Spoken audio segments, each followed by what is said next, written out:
আপনি তো আমার দুপুরে রিক্সায় করে পৌঁছে দিলেন, টাকা নিলেন না, বললেন আইসক্রিম খেতে। আপনি তখন কেন বললেন না আপনি প্রশান্তর বাবা? যে মেয়ে একজন রিক্সাওয়ালাকে প্রণাম করে সে ওই রকম কথাই বলে। যাও যাও যাও, ওকে রুটি তরকারি দাও। ওই রুটি তরকারি বোধহয় খুব তৃপ্তি করে খাবে।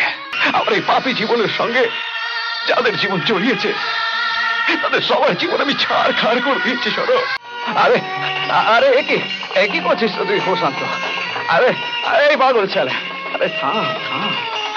এই দেখো, আরে তুই যে পড়ে যাবি রে, রিক্সা টানতে পারিস? তুমি চুপ করে বসো তো বাবা। আরে কি পাগলামো হচ্ছে রে।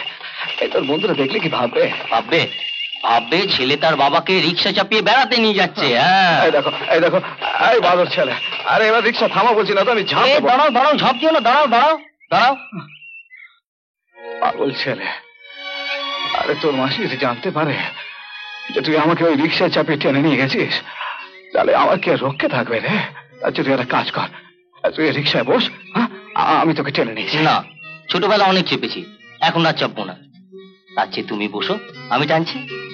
আরে এত কষ্ট করে তোকে লেখাপড়া শেখাচ্ছি কি এই রিক্সা টানার জন্যে? কিন্তু তাই বলে কি একদিনও তোমার রিক্সায় চাপাতে পারবো না? বেশ তো, যেদিন আমি মরবো সেদিন আমাকে এই রিক্সাটা করে শ্মশানে নিয়ে যাস। হ্যাঁ আবার আবার তুমি মরার কথা বললে? আরে শোন শোন শোন, আরে হতভাগা শোন, আরে মানুষ কি চিরকাল বাঁচে রে? হ্যাঁ এই দেখো দেখিনি, আরে মরার কথা বলা যাবে না। না, মরার কথা বলতে পারবে না। কিন্তু মরার কথা না বললে আমি আমার শেষ ইচ্ছের কথা বলতাম কি করে? যে ইচ্ছেতে মরার কথা নেই সেই ইচ্ছের কথা বলবে। আচ্ছা ঠিক আছে ঠিক আছে ঠিক আছে,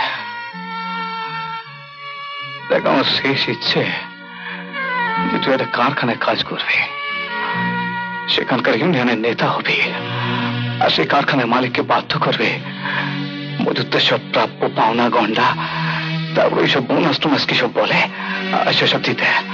আচ্ছা বাবা, তুমি সবসময় একই কথা কেন বলো বলো তো? তোমার কি কোনোদিন ইউনিয়নের লিডার হওয়ার ইচ্ছে ছিল নাকি? না রে, আমার ছিল না, তবে আমার একজনের ছিল, তার সেই ইচ্ছেটাকে একটা শয়তান শেষ করে দিয়েছে। তাই আমি চাই তুই ইউনিয়নের নেতা হবি, তার সেই স্বপ্নটাকে সত্যি করবে, ব্যাস তাহলে আমি খুশি হব। আর আমি কিছু চাই না রে, আর আমি কিচ্ছু চাই না। রিক্সা ভাড়া যাবে? কোথায় যাবেন?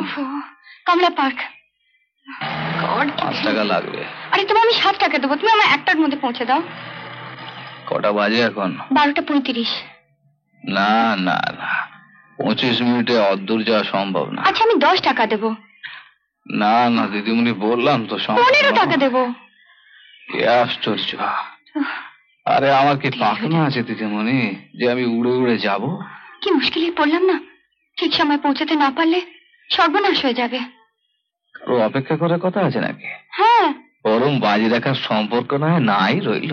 সে কি, আমরা দুজনকে ভালোবাসি, বিয়ে করব ঠিক করেছি। প্রশান্তর মতন ছেলে আমাদের ঋষি অরবিন্দ কলেজে একটাও নেই, বুঝলে? কি নাম বললেন? প্রশান্ত দত্ত। প্রশান্ত দত্ত? চোর? কিছু বললে? বললাম যে ওরকম একটা ছেলে কি বলে আপনার সঙ্গে বাজি ধরে বলুন তো? হ্যাঁ, কটা বাজে? 1টা বাজতে মাত্র 10 মিনিট বাকি, একটু তাড়াতাড়ি চলো না রিক্সাওয়ালা। আপনি কিছু ভাববেন না, ও 1টা বাজার 1 মিনিট আগে আমি ঠিক পৌঁছে দেবো। আপনি বাজিতে হারবেন না, জিতবেন। এখন একটা কাজ করুন, আসুন আসুন আসুন, এই সিটে উঠে উঠুন উঠুন উঠুন, এটাকে শক্ত করে ধরে রাখো। এবার দেখুন এই বুড়োর খেলা। দৌড়! 1 2 3 চল বকিরা চল।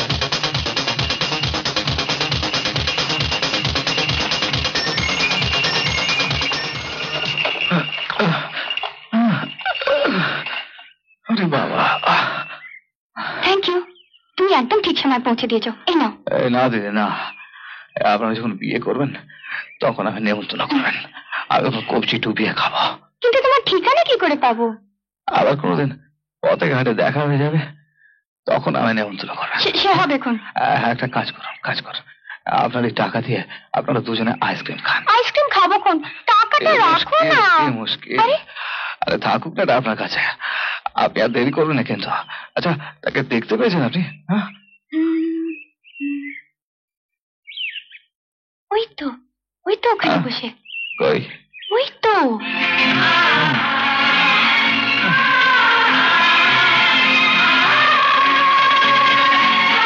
আপনি আর দেরি করবেন না, আপনি যান, ওই বাঁধরটাকে আইসক্রিম খাওয়ান। যান।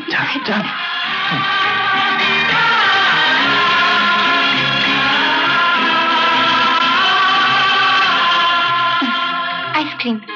কটা বাজে? 1টা বাজতে 1.5 সেকেন্ড বাকি। সে কি, আপনি তো অবাক করলেন ম্যাডাম, ঠিক সময় এসে আইসক্রিম খাচ্ছেন। আমি তো রাগ করিনি। আইসক্রিম কি শুধু রাগ ভাঙাতেই খাওয়ায়? অনুরাগেও খাওয়ায়? আচ্ছা। না ধরো, গলে যাচ্ছে যে। খা, আমার বসে আইসক্রিম খাচ্ছিস, আবার কোনো কপ কপ করে খাচ্ছে দেখো। মেয়েদের সঙ্গে বাজিল ওরা। প্লিজ একটা মতো, প্লিজ। বাড়ি আয়, দেখাচ্ছি মজা আমি। সে কি কাণ্ড! আরে ধরো। হ্যাঁ, জানো, ঠিক এমনি ভাবে ওই মেয়েটা তোমার বাঁদরটাকে খাওয়াচ্ছিল, বলছিল খাও না। জানো ওই বাঁদরটা খেলে ওই মেয়েটা করে উদ্ধার হয়ে যাবে। তাই তোমারও শখ হলো আমার জন্য একটা নিয়ে এলে। তাই আমিও ভাবলাম তুমি খেলে আমিও উদ্ধার হয়ে যাবো। আহা, আমার জন্য আর বয়স আছে আইসক্রিম খাও, বরং তুমি খাও। তাই তো বটে, বয়স তো শুধু তোমারই বেড়েছে, আমার নয়। এই দেখো করে জল হয়ে গেল। খাও। হ্যাঁ গো, মেয়েটিকে দেখতে কেমন গো? খুব সুন্দর দেখতে, মনে হলো বড় লোকের মেয়ে, কিন্তু একটু দিমাগ নেই। মেয়েটিকে খুব পছন্দ হয়েছে বলে মনে হচ্ছে। মাসি, ও মাসি, দেখো কাকে ধরে এনেছি, আমার মাসি। থাক। আপনি আইসক্রিম খাচ্ছিলেন? কই না তো। ও হ্যাঁ তো, না মানে ও এনে দিয়েছে। বারে, আমি আনলাম কোথায়? তুমি তো আমাকে আনতে বলে। আপনি? আমার বাবা। আপনি তো আমার দুপুরে রিক্সা করে পৌঁছে দিলেন, টাকা নিলেন না, বললেন আইসক্রিম খেতে। আপনি তখন কেন বললেন না আপনি প্রশান্তর বাবা? ও, তুমি ওকে পৌঁছে দিয়েছিলে? তুমি ওকে চিনলে কি করে? বারে, ওই তো তোর নাম বলেছিল। অত ভাগা। এখন আমাকে দেখে ঘেন্না হচ্ছে তো। প্রশান্তর সঙ্গে আর কোনোদিন মেলামেশা করবে না। আর ছি, কি করছো তুমি? আমার মতো একজন সামান্য রিক্সাওয়ালাকে প্রণাম করছো? প্রশান্ত আমাকে আগেই বলেছিল ওর বাবা রিক্সা চালায়, তারপরেও আমি এখানে এসেছি। কিন্তু এখন আপনাকে দেখে মনে হচ্ছে আপনি সত্যিকারের মানুষ। এত পরিশ্রম করে, এত মেহনত করে, তার উপর আপনার হাতের এরকম অবস্থা, সেই হাত নিয়ে আপনি রিক্সা চালিয়ে ছেলেকে পড়াচ্ছেন, ছেলেকে মানুষ করছেন। আপনাকে প্রণাম করব না তো কাকে প্রণাম করবো বলুন? ও শর্মা, এ বলছে কি? আজকালকার মেয়ের, বড় লোকের মেয়ের এমন মনে হয়? কেন হবে না? সবকালেতেই এরকম মেয়ে থাকে, শুধু খুঁজে নিতে হয়। কিন্তু তোমার এই বাঁদরটা আর খুঁজলো কোথায়? ওই তো আর পেছন ছুটছে। তাহলে বুঝতে পারছো আমার দরটা। চুপ কর বাঁদর, এই তোর খুব ভাগ্যের জোর যে এরকম মেয়ে পেয়েছিস। আরে দাঁড়িয়ে কেন মায়ের? প্রশান্ত, ও প্রথম বাড়িতে এলো, চাই একটু মিষ্টি। না, আমি মিষ্টি কিছু খাবো না। কোন পেটে আর খাবে মা? ওই অত আইসক্রিম খেলে। মাসু তো আইসক্রিম খেলো। দারুণ বলেছো। না, আমি খাবো, আমার ভীষণ খিদে পেয়েছে, কিন্তু মিষ্টি খাবো না। তাহলে চট করে একটু লুচি তরকারি করে দিই। হ্যাঁ মাসি, তুমি লুচি তরকারি করো, আমার ভীষণ খিদে পেয়েছে। না, লুচি তরকারি কিচ্ছু করতে হবে না। রাত্রে কি রান্না করেছেন বলুন তো? রাত্রে যা রান্না করেছি, শুকনো রুটি আর আলুর তরকারি। তাকে তুমি খেতে পারবে মা? পারি কিনা দেখুন। রান্নাঘরটা কোন দিকে? এ কি গো, এ মেয়ে কি বলে? মা, যে মেয়ে একজন রিক্সাওয়ালাকে প্রণাম করে, যে ওই রকম কথাই বলে। যাও যাও যাও, ওকে রুটি তরকারি দাও। ওই রুটি তরকারি বোধহয় ও খুব তৃপ্তি করে খাবে। ঠিক বলেছেন, চলো। কি জানি বাবু, চলো।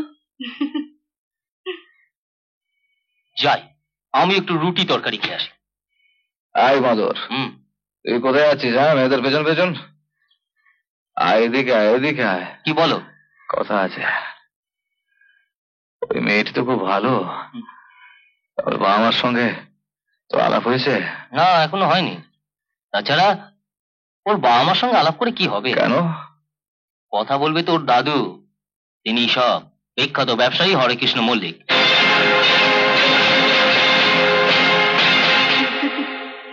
প্রশান্ত, নন্দিতাকে এগিয়ে দিয়ে হ্যাঁ। খুব দেরি হয়ে গেছে। আসি। এসো। চলি। ওকে একটু এগিয়ে দিয়ে আসছি। প্রশান্ত, ভাগ্যটা খুব ভালো না? এমন লক্ষ্মী মেয়ে সচরাচর দেখাই যায় না।